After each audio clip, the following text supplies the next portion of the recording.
찬송가 218장 하나님께 찬양하겠습니다.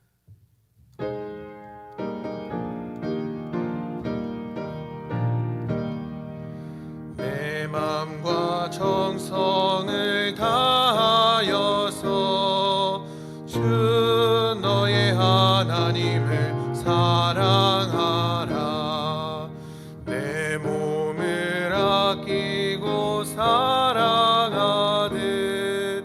형제와 이웃을 사랑하라. 주께서 우리에게 명하시니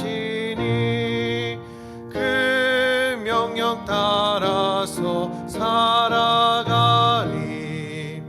널 미워 해치는 원수라도 언제나 너 그렇게 사랑하라.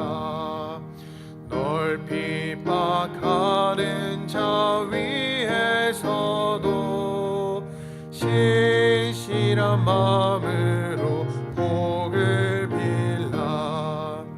주께서 우리에게 명하시니 그 명령 따라서 살아가리. 나 항상 주님을 멀리하고 형제를 사랑하지 못하였다. 이러한 죄인을 사랑하사 주께서 몸 버려 죽으셨다. 속죄의 큰 사랑 받은 이 몸 내 생명 다 바쳐 충성하리.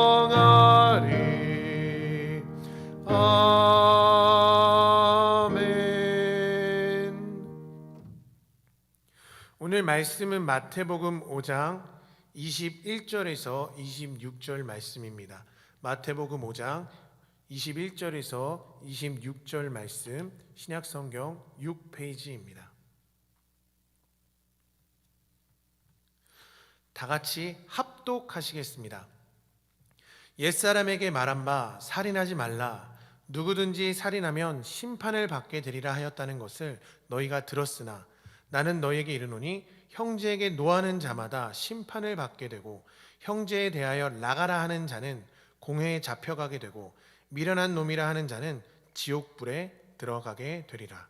그러므로 예물을 제단에 드리려다가 거기서 내 형제에게 원망 들을 만한 일이 생각나거든 예물을 제단 앞에 두고 먼저 가서 형제와 화목하고 그 후에 와서 예물을 드리라. 너를 고발하는 자와 함께 길에 있을 때 급히 사화하라. 그 고발하는 자가 너를 재판관에게 내어주고 재판관이 옥리에게 내어주어 옥에 가둘까 염려하라. 진실로 내게 이르노니 내가 한 푼이라도 남김없이 갚기 전에는 결코 거기서 나오지 못하리라. 아멘. 기도하고 말씀 받겠습니다. 하나님 아버지, 정말로 감사합니다. 이 시간 하나님의 말씀을 사모하고 그 말씀에 나의 삶을 아버지 바치려고자 하는 아버지 그런 거룩하고 신실한 자들이 이 예배 가운데 모였습니다. 주님을 사모하는 마음만큼은 진실되오니 주여 그 마음만큼 은혜를 베풀어 주셔서 우리가 변화받을 수 있는 그런 말씀의 깨달음을 이 시간 다 얻어갈 수 있도록 인도하여 주옵소서. 감사드리며 예수님 이름으로 기도드립니다. 아멘. 신앙인에게도 아주 힘든 것이 있습니다. 그건 바로 자신의 감정을 다스리는 일입니다. 그리고 신앙인이라 할지라도요, 미워하는 자를 사랑하는 것은 결코 쉽지가 않습니다. 누군가가 이렇게 물어봅니다. 당신은 하나님의 사랑으로 이웃사랑을 성공하셨습니까? 그런데 이 질문에 열의 9은요 이렇게 대답할 것입니다. 잘 모르겠습니다. 왜 그럴까요? 우리는 하나님을 섬기는 자로서 마땅히 이웃을 사랑해야 함에도 불구하고 왜 이렇게 사랑하는 것이 힘든 걸까요? 왜냐하면 믿음의 순서를 잘 모르기 때문입니다. 많은 성도님들이 잘못 생각하고 있는 것이 있습니다. 하나님과의 관계와 형제와의 관계를 분리해서 따로따로 생각하고 있다는 것입니다. 이게 무슨 말일까요? 이런 것입니다. 하나님과의 관계가 좋아지면 형제와의 관계는 저절로 좋아질 것이다, 이렇게 생각하고 있다는 것입니다. 제가 성도님들께 묻고 싶습니다. 솔직하게 마음속으로 각자 답변을 해보시면 좋겠습니다. 지금까지 신앙생활을 해오면서 하나님께 받은 사랑으로 인해서 미워했던 형제를 사랑하게 된 적이 있으십니까? 정말로 미운 사람이 내 옆에 있는데 하나님의 은혜를 받았더니 이제는 아무렇지도 않게 사랑하게 되었습니다, 이렇게 대답할 수 있는 분이 계십니까? 저는요, 자신 있게 대답할 수 있습니다. 하나님과의 관계와 형제와의 관계가 무슨 관련이 있는지 모르시는 분들은 형제사랑 또는 이웃사랑에 실패할 수밖에 없습니다. 왜냐하면 믿음의 원리가 그렇습니다. 믿음의 원리가. 우리는 보통 이렇게 생각합니다. 하나님의 사랑을 듬뿍 받아야겠다. 그렇게 되면 내가 미워했던 형제를 사랑할 수 있을 것이다. 그런데 이렇게 생각하는 것은 잘못된 순서입니다. 그런데 거의 대부분의 성도님들이 하나님 사랑을 먼저 생각합니다. 왜냐하면 예수님께서 우리에게 주신 새 계명 때문입니다. 예수님께서 말씀하셨습니다. 예수께서 이르시되 내 마음을 다하고 목숨을 다하고 뜻을 다하여 주 너희 하나님을 사랑하라 하셨으니 이것이 크고 첫째 되는 계명이요 둘째도 그와 같으니 내 이웃을 내 자신과 같이 사랑하라 하셨으니 이 두 계명이 온 율법과 선지자의 강령이니라. 이 말씀에 의하면 첫째 되는 계명은 하나님을 사랑하는 것입니다. 그리고 둘째 계명이 내 이웃을 내 자신과 같이 사랑하라는 것입니다. 그래서 누구라도 이 말씀을 보면 이렇게 생각하게 됩니다. 먼저 하나님을 사랑해야겠구나. 그리고 그 다음에 형제들을 사랑해야겠구나. 그래서 많은 그리스도인들이 첫째 계명을 먼저 지키려고 애쓰다 보니까 자연스럽게 둘째 계명은요, 뒤로 가게 되는 거예요. 우선순위에서. 얼핏 보면 이 순서가 문제가 없는 것만 같습니다. 하지만 이 방법으로는요, 열매를 맺기가 정말로 힘이 듭니다.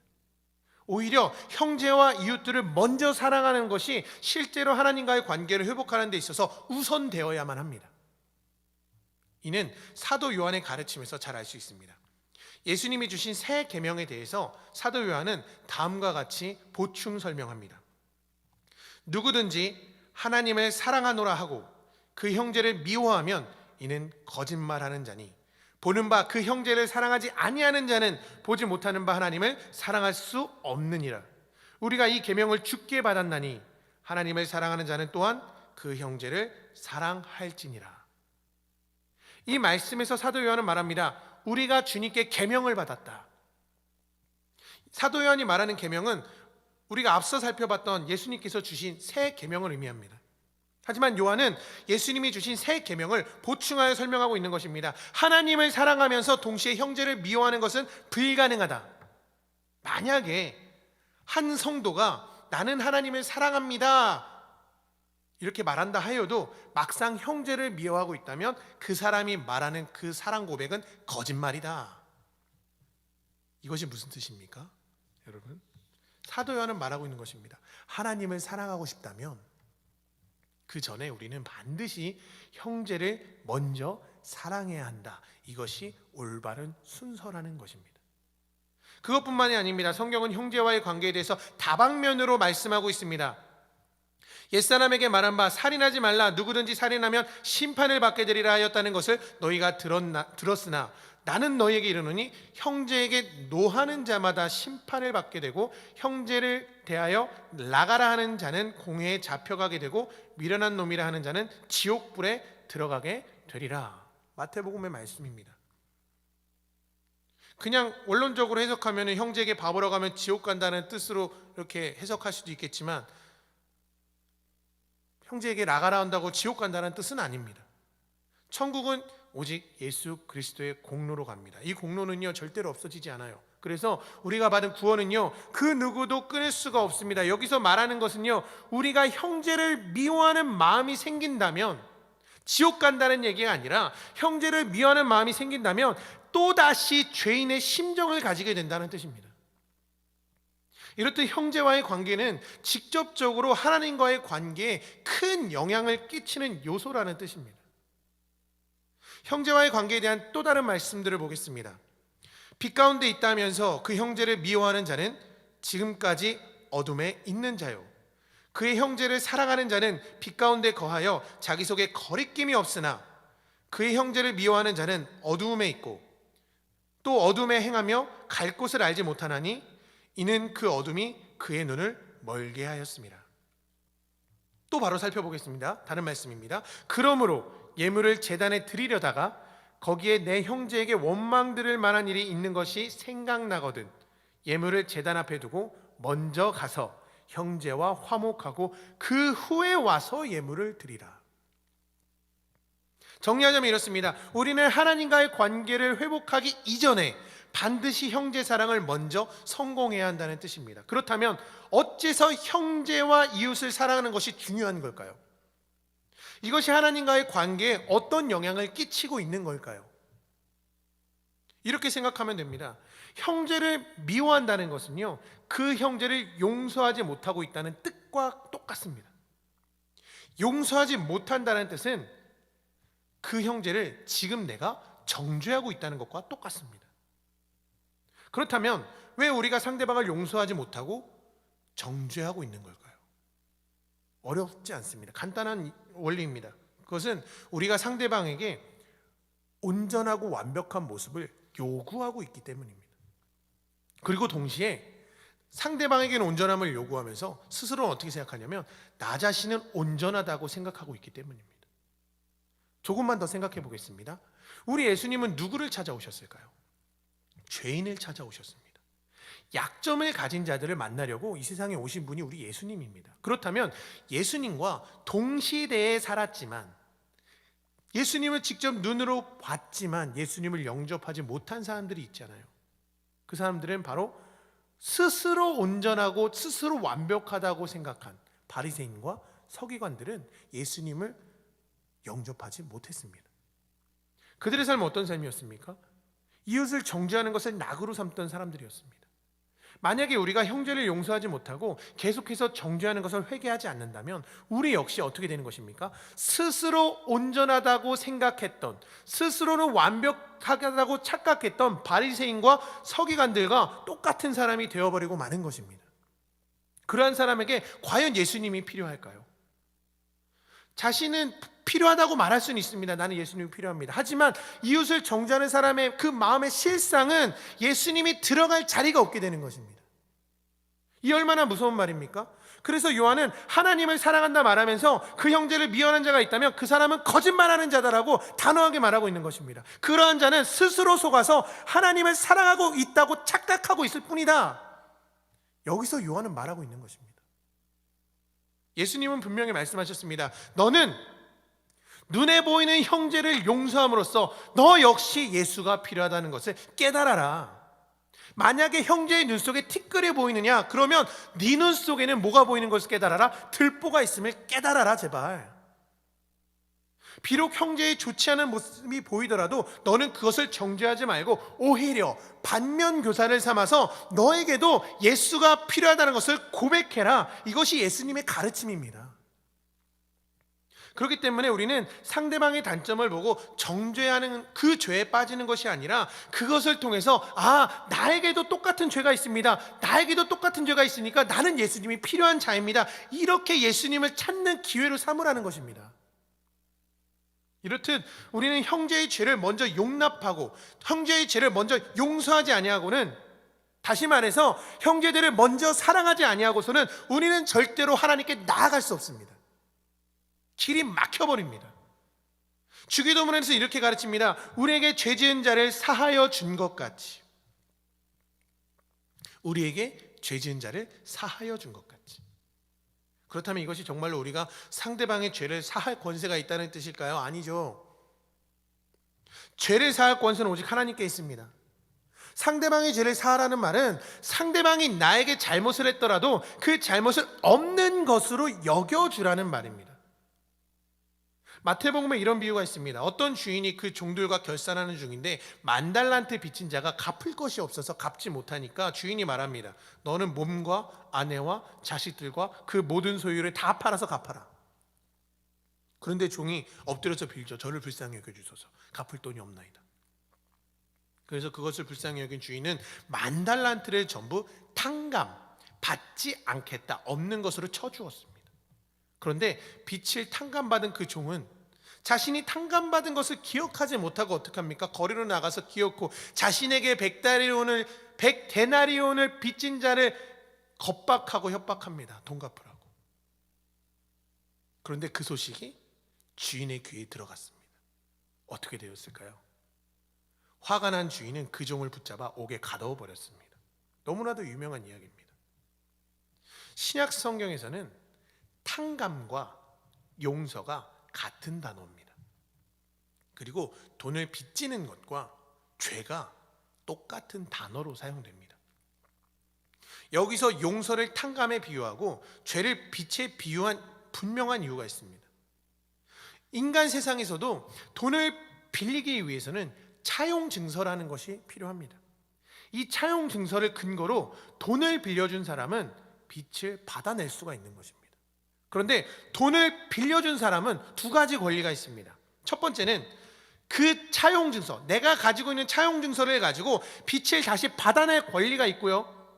두 번째 권리는 뭐냐면 이 차용 증서를 스스로 없앰으로써 빚을 없는 것으로 쳐줄 그런 두 가지 권리가 있습니다. 이 임금과 종의 비유는요, 돈을 빌려준 사람이 그 차용 증서를 없애버린 것과 같이 하나님이 우리의 죄를 그렇게 용서해 주었다는 뜻입니다. 하나님께서 나도 너의 죄를 없는 것처럼 쳐줄 터이니, 용서해 줄 터이니 너 역시 너에게 죄 지은 자의 죄를 없이 쳐주라는 뜻입니다.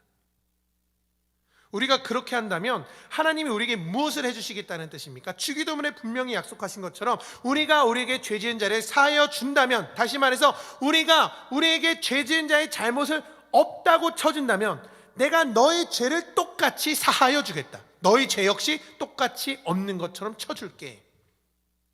하지만 반대로 상대방의 죄를 용서하지 않는다면, 끝까지 상대방에게 온전함을 요구하고 있다면 나도 너에게 똑같이 온전함을 요구하게 될 것이다. 너무나 무서운 말입니다. 하나님이 우리에게 온전함을 요구하신다면 우리가 하나님 앞에 어떻게 설 수가 있을까요? 그렇기 때문에 우리는 하나님께 용서를 받기 위해서라도 반드시 형제를 먼저 용서해야만 하는 것입니다. 우리는 누구나 이런 마음이 있죠. 하나님을 더욱더 사랑하고 싶다. 나만큼은 그 세상 누구보다도 더욱더 하나님을 사랑하고 싶다. 누구나 그런 욕심이 있잖아요. 그렇다면 먼저 나에게 죄 지은 사람을 용서해 주시는 은혜가 여러분들에게 있길 간절히 소망합니다. 당장 마음으로 힘들더라도 입으로 고백하시길 소망합니다. 하나님, 내가 형제의 죄를 없이 여길게요. 그를 예수의 이름으로 용서하겠습니다. 그러니까 나 역시 용서해 주세요. 이렇게 기도할 수 있어야 합니다. 이렇게 우리가 기도한다면 하나님은 반드시 응답하십니다. 네가 형제를 용서하고 사랑했구나. 그렇다면 이제는 너와 나를 맡고 있는 그 죄를 내가 책임지고 무너뜨려 주겠다. 죄가 무너진 그 틈으로 나의 사랑을 너에게 듬뿍 부어주겠다. 나의 용서를 듬뿍 경험하게 해줄게. 그리고 너는 그만큼 나를 많이 사랑하게 될 것이다. 할렐루야. 성도 여러분, 이 방법으로 하나님의 사랑을 경험한 자는요, 먼저 형제를 용서함으로써 하나님과 나 사이에 막혀있는 담을 먼저 무너뜨리고 그 무너진 틈으로 하나님의 사랑을 듬뿍 경험한 자는요, 어떻게 되는지 아십니까? 처음에는 형제를 용서하는 것은 입으로만 가능했습니다. 감정적으로는 불가능했어요. 그런데 이렇게 끝까지 입으로라도 형제들을 용서한 자들, 그래서 그 무너진 죄 틈 사이로 하나님의 사랑을 직접 받은 자들, 머지않아서 정말로 형제들을 사랑할 수 있는 능력을 하나님으로부터 얻게 되는 것입니다. 만일 나의 기도가 오랫동안 막힌담, 나와 하나님과의 사이에 어떤 기도의 그 통로가 무엇인가 막힌 고질적인 문제가 있다고 한다면, 지금까지 이거를 해결하려고 그렇게 기도했지만 해결되지 않은 그런 담이 있었더라면 이제부터라도 형제들에게 눈을 돌리시길 바랍니다. 혹시 내가 형제들이나 이웃들을 미워하지는 않았는지 되돌아보시기를 바랍니다. 그리고 회개하시는 은혜가 가득하길 소망합니다. 그 묵혀두었던 그 막힌 담을 형제를 사랑함으로써 해결보고 보다 깊은 하나님과의 관계에 모두 다 성공하시는 은혜가 우리 양목교회 성도님들에게 가득하기를 진심으로 소망합니다. 기도하겠습니다. 하나님 아버지, 정말로 감사합니다. 정말로 감사합니다. 아버지, 누구라도, 성도라면 누구라도 하나님을 더욱더 사랑하고 싶은 그런 열망과 소망이 있습니다. 그런데 이상하게도 하나님과 나 사이에 기도할 때마다 막힌 담이 느껴지는데, 그 막힌 담을 어떻게 해결해야 될까 항상 고민이었습니다. 하지만 말씀을 통해서 오늘 들은 말씀처럼, 내가 형제를 혹시 미워하지 않았는가? 혹시 내가 형제에게 온전한 모습을 요구해서 하나님도 또한 나에게 온전한 모습을 요구하고 있었기에 그 죄가 해결되지 않았던 것 아닐까? 이 시간 들은 말씀을 가지고 내가 미워했던 형제들을 용서하고 그들의 죄를 없이 쳐주는 그런 고백을 우리가 해나가길 간절히 소망합니다. 묵혀두었던 그런 죄악의 담을 형제 사랑으로서 무너뜨리고 정말로 주님께 더욱더 가까이 갈 수 있는 우리 양문교회 성도님들 다 될 수 있도록 주님께서, 성령님께서 온전히 우리의 마음과 아버지 우리의 삶을 이끌어 주시고 동행하여 주시옵소서. 큰 은혜가 우리 양문교회에 있기를 간절히 소망합니다. 예수님 이름으로 기도드립니다. 아멘. 하늘에 계신 우리 아버지여, 이름이 거룩히 여김을 받으시오며 나라에 임하옵시며 뜻이 하늘에서 이루어진 것 같이 땅에서도 이루어지이다. 우리가 우리에게 죄 지은 자를 사하여 준 것 같이 우리의 죄를 사하여 주옵시고 우리를 시험에 들게 하지 마옵시고 다만 악에서 구하옵소서. 대개 나라와 권세와 영광이 아버지께 영원히 있사옵나이다. 아멘.